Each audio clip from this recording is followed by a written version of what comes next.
जगमग करेला दियरिया देख छठी मैया के घाट। देखो छठी मैया के घाट।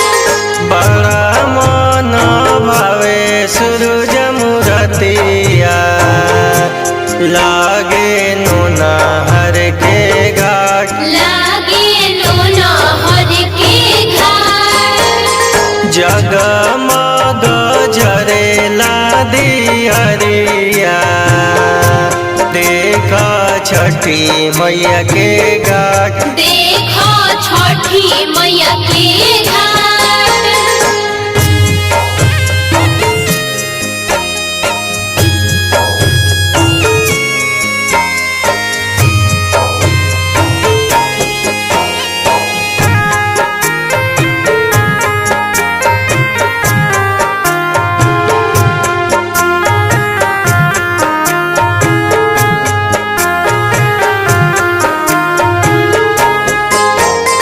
दौरा उठाई स्वामी चलेना पियरी पेनी हमहू जाए। पियरी पेनी हमहू जाए।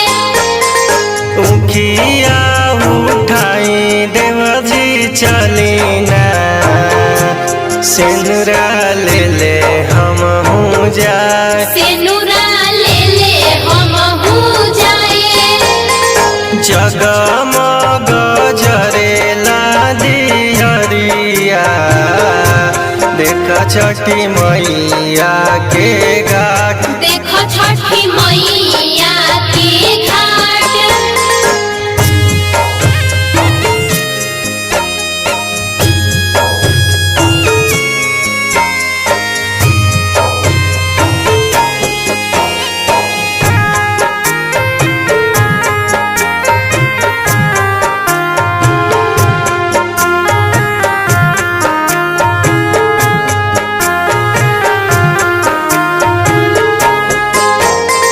कार्तिक महीना छठ बरतिया तेवई घटिया पजाए।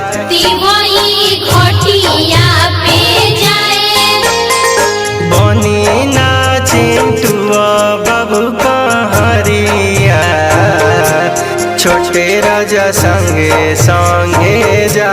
छोटे राजा संगे संगे जाए। जगमग जरेला दियरिया देख छठी मैया के घाट। देखो छठी मैया के घाट।